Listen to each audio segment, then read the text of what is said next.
Um, okay. All right. Hi, folks. I'm here with Dr. Tucker Peck, who is the author of this fantastic book, Sanity and Sainthood, Integrating Meditation and Psychotherapy. Tucker is a meditation teacher and licensed clinical psychologist here in the Bay Area, who graduated from Brown University and the University of Arizona. He's also the founder and currently the treasurer of the Open Dharma Foundation, which provides scholarships to meditation retreats, right? And speaking of meditation retreats, Tucker has taught many meditation retreats all over the world, including some really great ones just locally here in Berkeley. Um, Tucker, thanks for, letting me interview you and kind of spreading the word about your new book. I'm pretty excited about it. Um, Writing a book, no small task, right? I'm thinking about writing one myself, and I'm like, this is not a. It took 5 years, and it's a thin little book. It almost fits in a. If you wear cargo pants, it'll fit in your pocket, and it took 5 years. Look, I do think to some people might disagree that cargo pants are kind of back in right now, so perfect. You might have to roll it up a little, but yes, it Yeah, was very yeah. time consuming. Yeah. Yeah, what an endeavor, right? What an endeavor. What like that's a good place to start is why.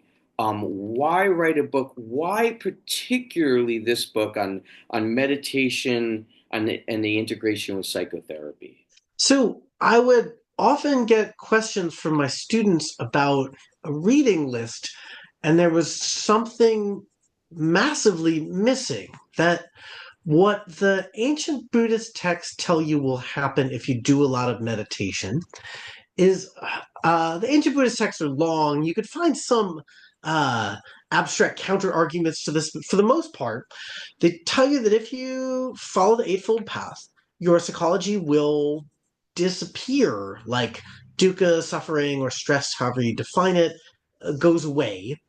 And what most Buddhist teachers will instruct you is that focusing on your psychology is basically increasing delusion or a waste of time, that you should be focusing on how you relate to your psychology, becoming more mindful, becoming more equanimous, perhaps becoming a more like a better, more morally upstanding person, that these sorts of paths will essentially obliterate your psychology, obviate the need to work on your psychology. And the truth is the opposite, that if you sit a meditation retreat, you might come out feeling awesome. If you sit 4 meditation retreats, you will come out acutely aware of your psychology. And in the average case, this now means you're doing worse than you were beforehand. Your dissociation, your suppression starts to fail. And while that's certainly very good in the long term, it's pretty unpleasant to have now spent 5 weeks of your life or more meditating and feel crazier than you did before you started. This is the path that I see for the vast majority of Westerners or globalized people who meditate. I was seeing almost nobody writing about this. Mm. And any words of wisdom for folks and I know this is probably a complex question, and there's not one answer, hence this is the type of work, or maybe there is, I don't know. But any words of wisdom for folks who are in a psychotherapy process and or in a meditation process after 4 or 5 retreats, and they find that all of these parts of themselves that were previously suppressed or repressed are really bubbling up, and it's quite distilling. Like, yeah. Yeah, sure. So I've walked thousands of people through that process. The process of going from basically numb, that the average person I start working with, can like cry at their grandma's funeral, maybe can get really mad, but on a scale of 1 to 10, the emotion needs to be a 9 or a 10 before they can feel it. I've walked thousands of people through being almost associated to able to feel. There are obviously very strong pros and cons to this process, and I've never seen anybody say they wish they could go backwards. The reason is almost all of why it's good to be alive is a feeling. There aren't like moral or mission based reasons. Like you might believe in a moral code and believe that your work supports that moral code, and so you have to be alive for that. But most of what moment to moment makes life worth living, despite all of the difficulties, are things like love, connection, meaning, purpose, fulfillment, passion, and Mm, everything I just said is the name of a feeling, right? So this is the main advice I would give is like there really are downsides to being emotionally aware. There are downsides to most good things. These aren't like side effects or risks. They are a mm, essentially certain part of the process. What everyone's trying to do is turn the volume knob down on the bad emotions and up on the good ones. right, There is right. only one volume knob, right? Yes. Yeah, there's um, only one volume knob. Yes. there's only one volume knob, and so that's the first piece of advice I would give is like this is normal, this is as advertised, this isn't some weird side effect that's happening to you, and I've literally never met anybody who said it wasn't worth it. The central thesis of my book is to work on mental processes when you can and mental content when you have to. Working on mental process is, at least in the Theravada Dharma that I teach, almost exclusively what you do. There are some exceptions, but primarily, if you're feeling really angry, you would never like go meet with the Dharma teacher and talk about the root of your anger and what happened in your childhood that made this situation particularly never, right? Mhm. Um, you would break the anger up into pieces in your body. You would relate to it differently. You would cultivate countervailing feelings and things like that.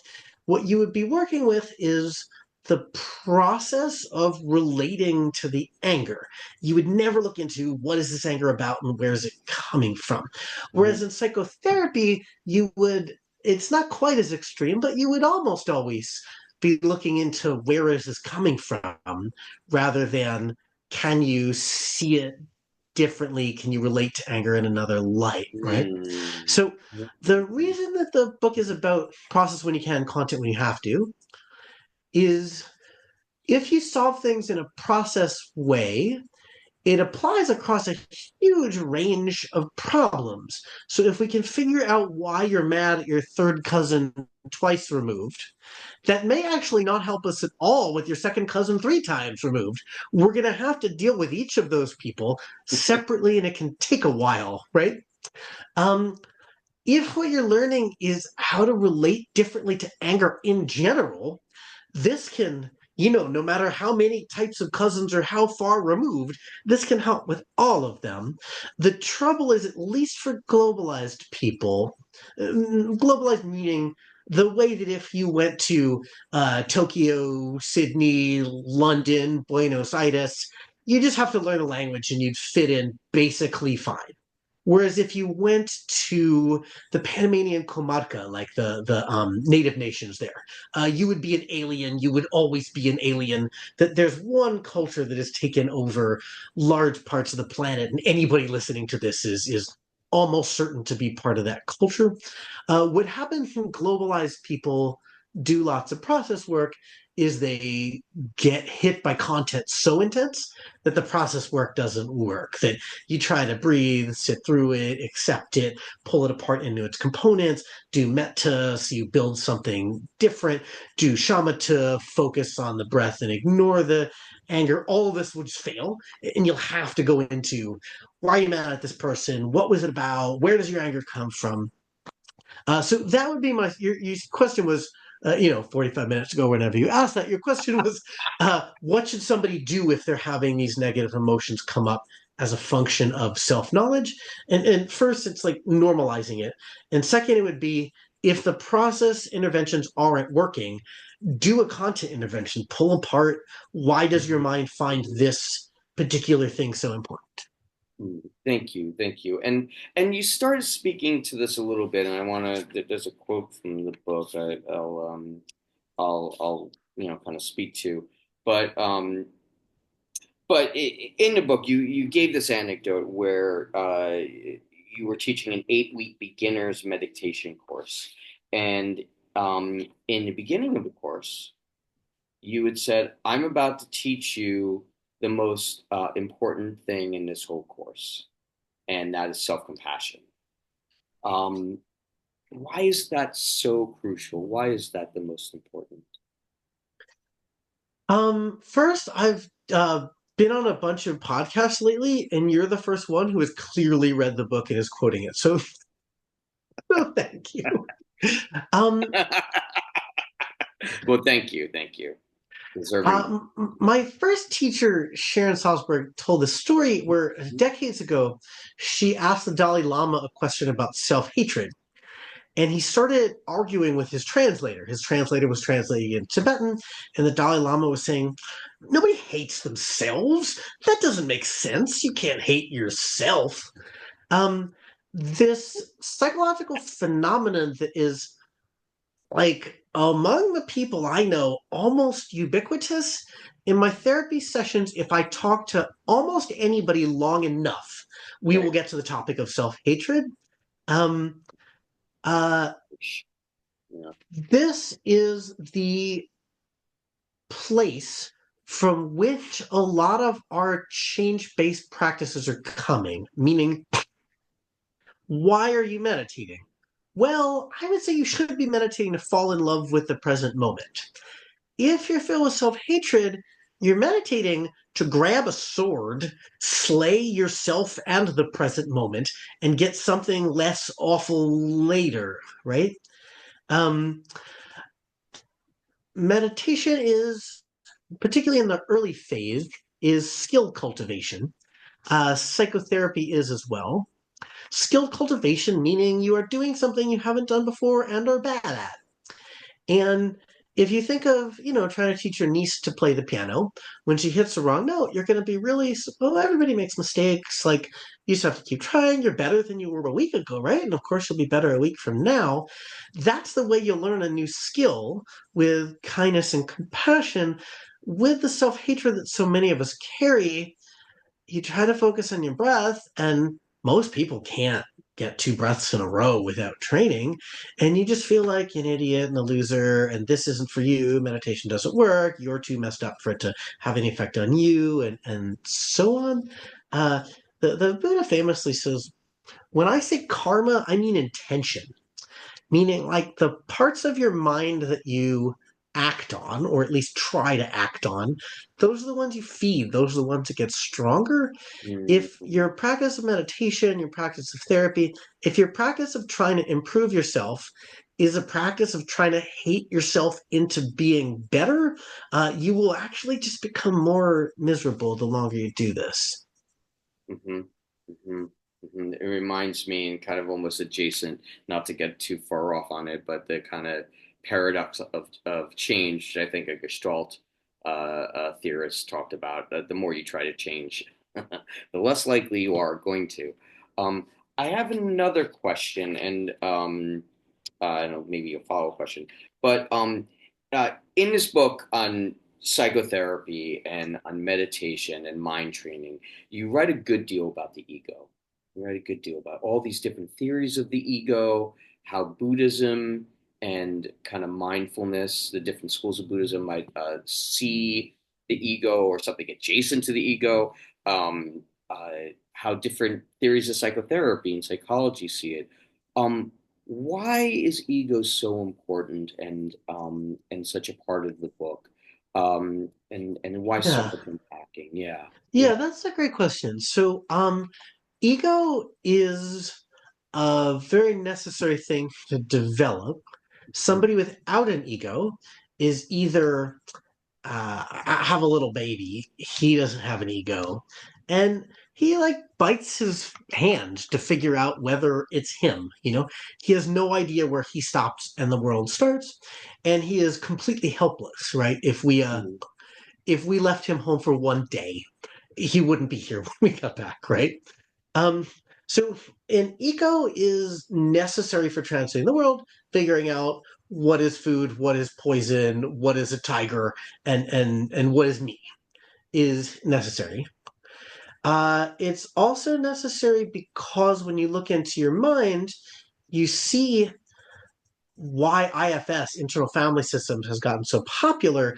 Your mind feels like a whole bunch of different people with personalities that have almost nothing in common who don't get along very well.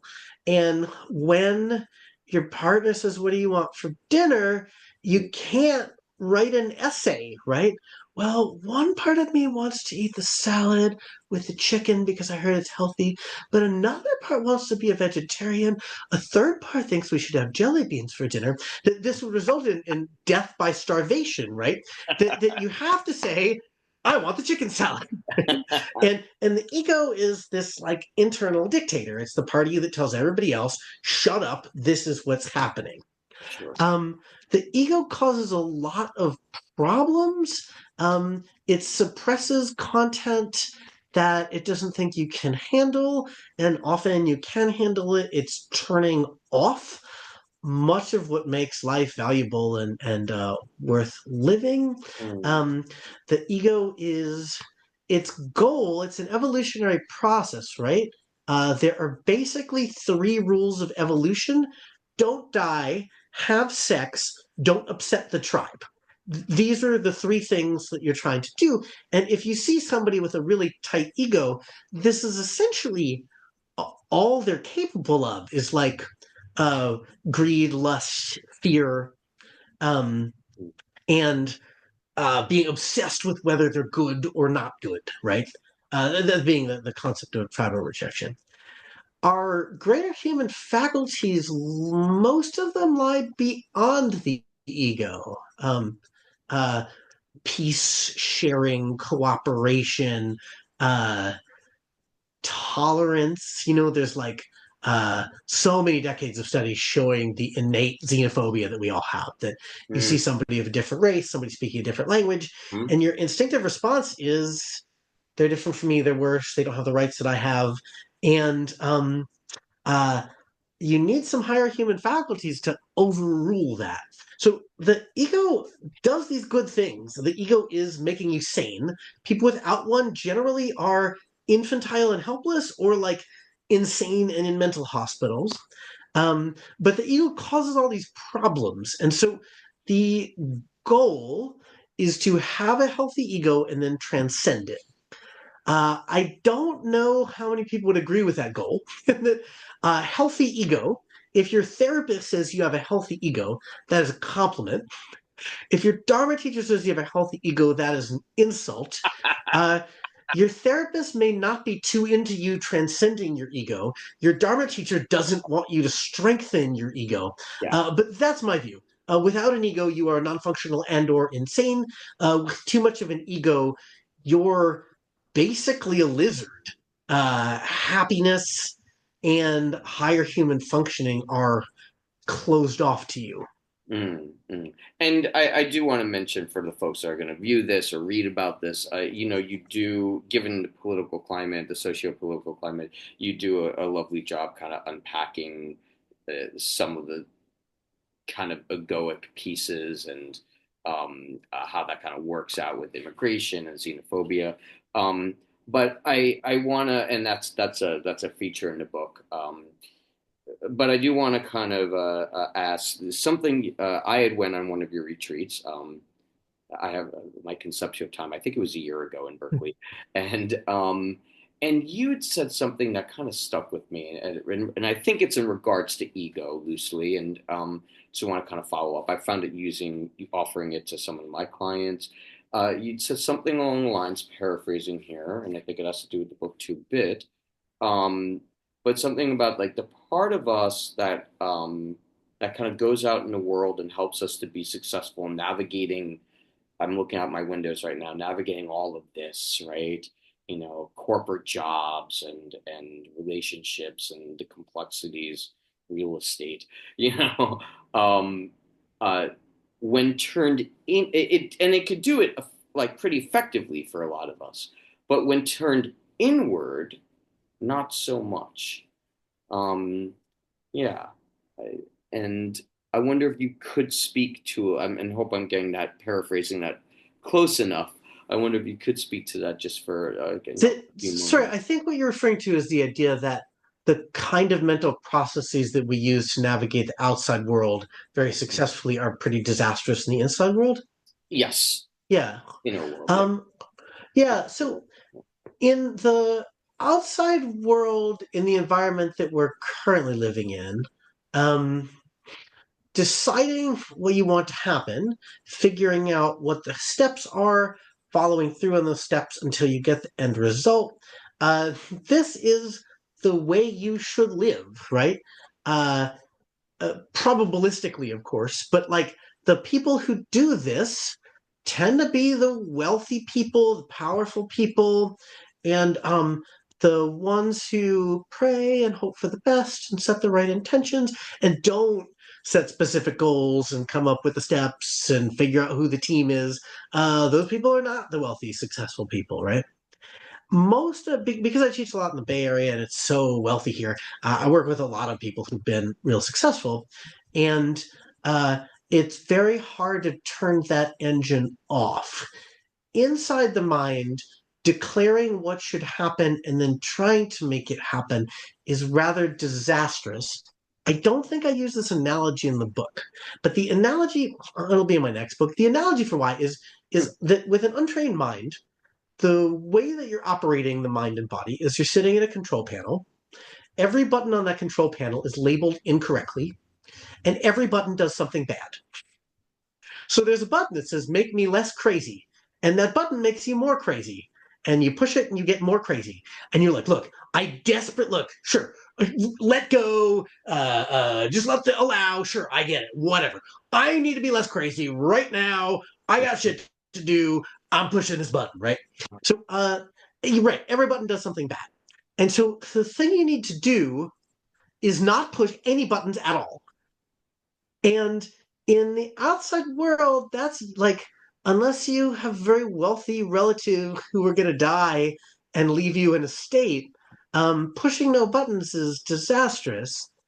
In the inside world, any button you push is liable to be the wrong one. The kind of top down control that works in a company, that works in a dictatorship, does not work in a functional democracy, right? If you just scream about what's supposed to happen, you get a lot of rebellion, not a lot of compliance. The mind functions much more like a democracy. And so giving these kind of CEO fiats, as you've noticed, right? You're on your phone and you give the fiat, put down the phone. And what you hear in your mind is a chorus of no, and we don't have to listen to you, and you continue scrolling. So Sure. it's not that like letting go, allowing, abstaining, surrendering, equanimity, this shouldn't be the life philosophy you adopt, that like, when you see injustice you just say, what are you going to do, and if you're broke you just settle back into being broke. But it is a mental stance you should adopt, and it takes years for most of my students to stop trying to be the CEOs of their minds. Mhm, mhm. Yeah, I there was a podcast, CIAS, with an astrologer actually, and I really like the metaphor she used. She said that's similar to what I think what you're saying. She said there's a conference table, and all the different parts of yourself are at the conference table. Is there someone dominating that conversation? Who is it? Like, what's happening there, right? Who's that CEO? Yeah, and then I'm afraid I'll probably have to break after this one. um Yeah, yeah. Um, so I think of the CEO as being like the mayor. The mayor is a good example because, at least in America, in most cities, the mayor doesn't have a lot of statutory power. Like the city charter says that the city council runs the city. So the mayor's not really in the picture, but the fact that everybody believes the mayor's in the picture, that like makes her more powerful, right? That like where I live, she's like probably the most powerful person in the city, even though um, the government could function fine without her, right? So um, I think of the CEO as being partly a delusion and partly like a chair with a rotating cast of characters. So think Mm, about who you've been over the past week or even over the course of the day. Like who I was right when I woke up. My mother in law made me these delicious overnight oats. I was a pretty different guy when I was lying in bed wishing I didn't have to wake up for work than when I was eating the overnight oats. When I was with my patient, I was pretty different from how I am with you. And I don't just mean like I'm modulating my behaviors to be, I was wearing my pajamas in the bed and I'm not wearing my pajamas to meet you. I don't just mean modulating my behavior to the circumstance. I mean, like, what it feels like to be Tucker has virtually nothing in common with what I was when I was waking up to what I am right now. If those two mhm. people met at a party, it wouldn't go well. They wouldn't get along. They would have nothing in common. Uh, what it feels like to be you, your consciousness, your subjective sense of existence, um, is constantly shifting. And my moral nature was assuredly still in there somewhere when I was getting out of bed. That if my husband woke me up, I wouldn't have just slapped him because I didn't like being woken up, right? The moral part is in there somewhere, but he's not in the driver's seat. The driver's seat was like an agitated, selfish being, the way I assume most of our driver's seats are when the alarm wakes you up, right? So Indeed. I do think that there is like a chairman of the board seat, uh, but it's a rotating cast of characters, and it doesn't inherently have any power. That one of the core things that will happen through Dharma practice is you stop believing that the chairman of the board has any power, and Mhm, then they do, mhm, in fact, stop having much power. mhm.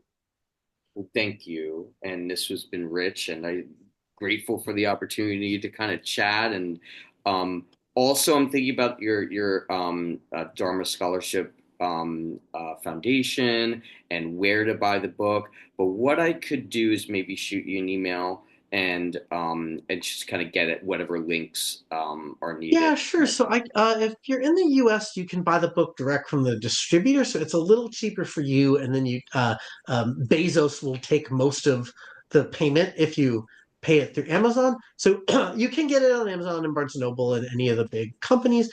Eric can also send you a link to buy it direct. The foundation that I work is called the Open Dharma Foundation. I founded it about 7 years ago. It's a scholarship for people who want to go on meditation retreats and couldn't afford to go. So if that is you, if you want to go on a retreat and the only thing stopping you is money, head to opendharmafoundation.org. You can apply for a scholarship. And if you want to help people go on meditation retreats, head to opendharmafoundation.org. And we are a nonprofit, so your donation is tax deductible. And thanks so much for having me. This was really fun. You asked great questions that I have largely not been asked before. Oh, great. Well, and thank you for coming, and this is wonderful and rich, and sending gratitude, appreciation, and I'll see you at a sit soon, I'm certain. Yeah. Thanks, Eric. Bye. Hey, hi, Tucker.